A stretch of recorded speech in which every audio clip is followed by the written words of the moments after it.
The Great Smoky Mountains National Park is a place of profound and ancient beauty, a sanctuary carved from the very heart of Appalachia. It rests gently on the border where Tennessee and North Carolina meet, a vast expanse of verdant life and towering peaks that seem to breathe with a life of their own. This is the most visited national park in the United States, a testament to its magnetic pull. Its forests are old, filled with the wisdom of centuries. High ridges seem to touch the very sky. The air itself feels heavy with history, saturated with the scent of damp earth and decaying leaves, the smell of time itself. Narrow roads twist and turn, like ribbons unfurled upon the land, inviting you deeper into its secluded hollows and shadowed valleys. Many come for the views, to feel the cool mountain air, to walk among giants. They seek solace and adventure on its hundreds of miles of trails. Yet, there is another reason people are drawn to this place, a deeper, more mysterious allure. It is a place that holds stories, strange stories, woven into the very fabric of the landscape. They say the fog, the smoke that gives these mountains their name, is not merely water vapor. It is something more. People say it holds voices, faint whispers that drift on the wind, echoes of lives lived and lost among these hills. This fog can move with an unsettling speed, rolling down a mountainside to swallow a trail and hide a person from view in seconds. In its embrace, the familiar world dissolves, and the ordinary rules of reality seem to bend. Within the white veil come cries with no source, dark figures that dissipate when you turn.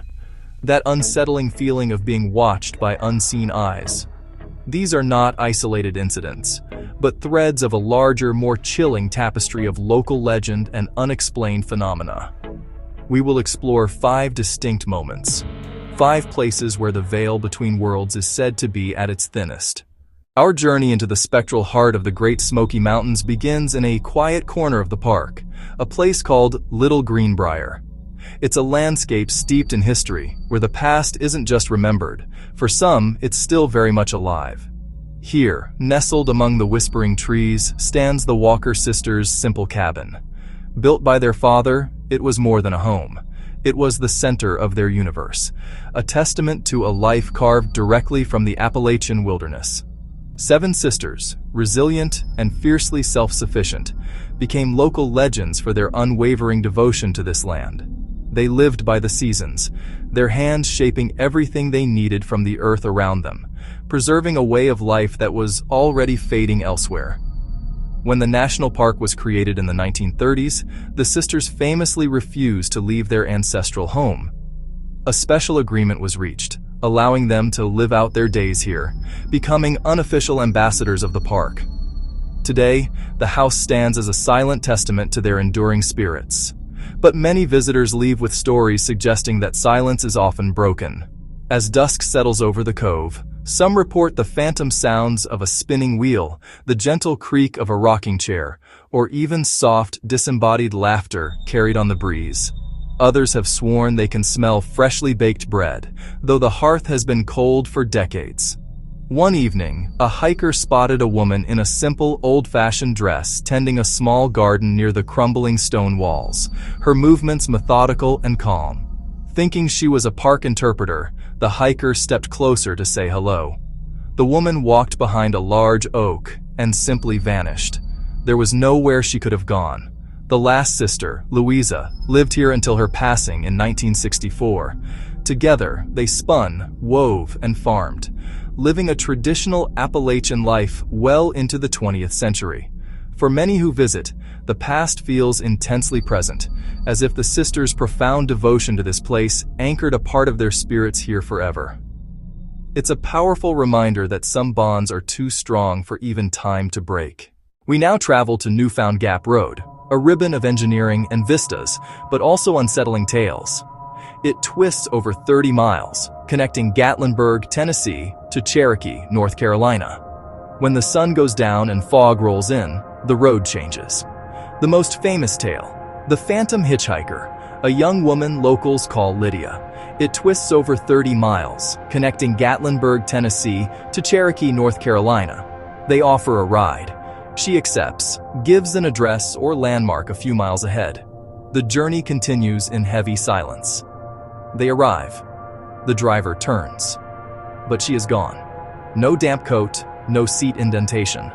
Doors locked, windows closed. Dozens have told it. This route overlays older paths and isolated communities, accidents and tragedies now lost to time. The phantom traveler, forever trying to get home, keeps returning, haunting new generations, a reminder of the road's sorrowful past. Our journey now leads us into the profound, quiet, and melancholy beauty of Elkmont. Nestled deep within the Smokies, this place holds its secrets close, whispering them only to those who listen in the twilight. It was once a bustling logging town, its air thick with the scent of freshly cut timber. Later, it transformed into a cherished summer retreat for Knoxville's elite families, who built these cabins and a grand hotel as their escape from the city heat. But time is relentless. When the leases with the National Park Service ended, the people left. While some key buildings were preserved for their history, many more were left to surrender to nature's patient, persistent reclamation. It is here, among these skeletal porches and decaying memories, that modern hikers report a truly heartbreaking sound, the unmistakable cry of a lost child.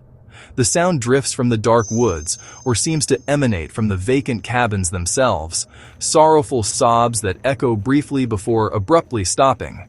Every search finds no child, no source, only silence. Some report glimpsing a small, fleeting figure standing by a window or a child's hazy outline near the river's edge. And then, in the blink of an eye, there is nothing.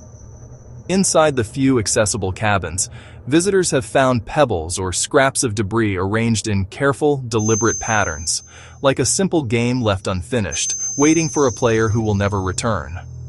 At the restored Spence cabin, paranormal investigators have even reported toys shifting on their own, moved by unseen hands. A gentle, almost playful energy, yet tinged with an inescapable sorrow.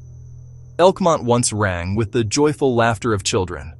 But in an era before modern medicine, tragedy, a sudden sickness, or a fateful accident like a drowning in the river was an ever-present reality of mountain life. The feeling here is not one of menace, but of a deep, lingering sadness. It is as if the town itself, and the mountains that surround it, still remember both the joy and the sorrow of a life cut short. Cades Cove, beloved and picturesque, fields, barns, pioneer churches, wildlife, and endless photographs at dawn and dusk. But after dark, it reveals a more mysterious side. For years, a strange light has been seen, a bobbing oil lantern crossing road or field. It moves steadily, as if carried by an invisible hand, then vanishes without a sound. A ranger once watched the light pass through a closed gate. He searched. No footprints, no sign of anyone. In the 19th century, families worked from sunup to sundown and walked these paths by lantern. Some say it's a residual haunting, old journeys replaying. Others imagine a resident forever walking their boundary. A silent watcher over the valley they once called home. Our final story climbs to the Chimney Tops, steep, strenuous, and unforgettable. The bare rock chimneys have drawn adventurous souls for generations. Some reach the heights and see a man standing perfectly still, wearing a weathered uniform, like a Civil War soldier. He never speaks. The air around him feels profoundly sad. When they approach or glance away, he is gone. No easy way to slip from view on such exposed stone. These mountains were contested in the Civil War. Troops crossed nearby gaps, endured hardship, skirmished in the woods. It is easy to link the lonely summit figure to those years. An eternal watch, a window into the past. A ghostly sentinel, forever standing guard over ancient, war-torn mountains. We have walked misty trails and listened to whispers. From the sister's cabin to the silent soldier, these stories paint a landscape saturated with memory. Why do these things happen here? The truth is, no one knows. There's no scientific proof, only accounts passed down, consistent across decades. Animals cry at night, wind mimics voices, old houses groan. Our primed minds fill gaps with the supernatural. Coincidence becomes legend, growing stronger with every retelling. Yet the consistency gives one pause. If you visit, Go with safety and respect. Stay on marked trails. Don't enter abandoned buildings. Be prepared and tell someone your plan. Should you hear or see the unexplained, don't run. Stay calm. Observe. Listen.